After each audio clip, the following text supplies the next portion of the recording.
Hey everyone, there's been a lot of talk lately about the new Income Tax Act coming in 2025. And with any big change, it's totally normal to feel a little unsure. So let's cut right through the noise and figure out what this really means for you and your family. Okay, let's jump in.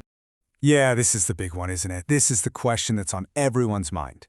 Doesn't matter if you're working in the public or private sector here in PNG, you're probably asking yourself, am I gonna see less money in my pocket come payday?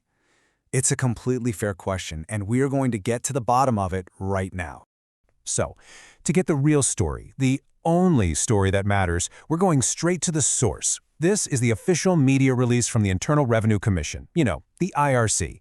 Everything we're about to talk about comes directly from this document. No rumors, no speculation, just the facts. Right out of the gate, the IRC seems to get it. They start by acknowledging that people are concerned. They understand that these kinds of changes can be stressful for everybody, employees and employers alike, and they're promising to make this whole transition as smooth and fair as possible.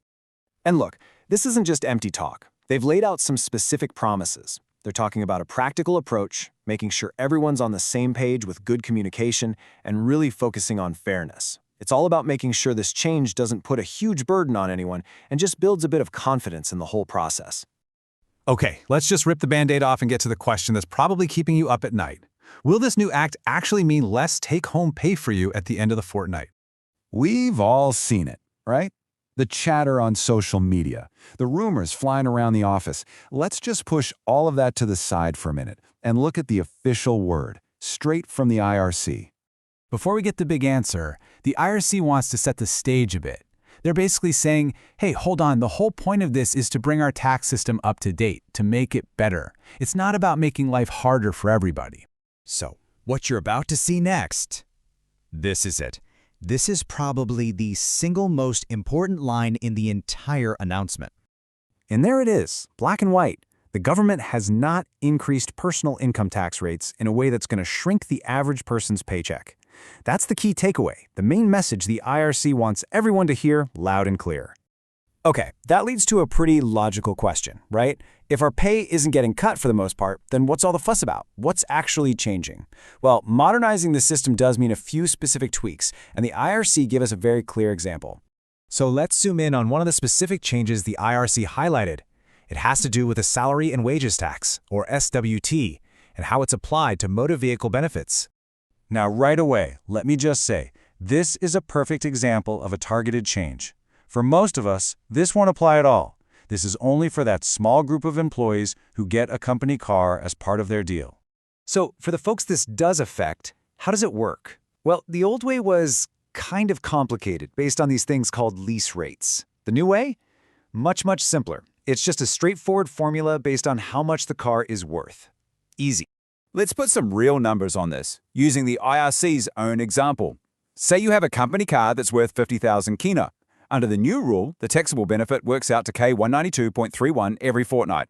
It's just a more direct, standard way of figuring it out. But wait, it's not just a fixed number. There's actually some flexibility here.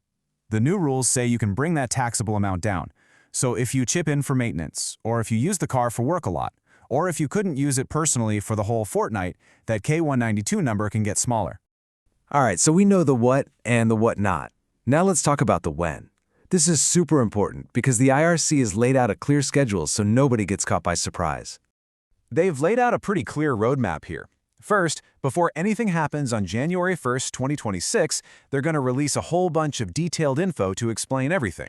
Then, once the law starts, there's a 3-month grace period, all the way to the end of March, to give everyone time to adjust their systems. Okay, as we start to wrap this up, I want to leave you with what might be the single most important piece of advice in all of this. With so much information floating around, it is absolutely crucial to know where to find the real facts. And hey, don't just take it from me. The man in charge himself, the Acting Commissioner General of the IRC, Mr. Sam Loy, has a direct message for all of us. He's asking everyone to please rely on the official information from the IRC and not get caught up in rumors. It just causes unnecessary stress. So here's the bottom line. It's really that simple. If you have questions, if you hear something that makes you worried, or you just want to understand something better, go straight to the source. Go to the IRC. That's where you'll find the right answers every single time. It really makes you think, doesn't it? When things are changing all around us, when there's so much noise, how much is having one single place you can trust for the real story actually worth? Something to consider. Thanks so much for joining us for this explainer. We hope it brought some clarity.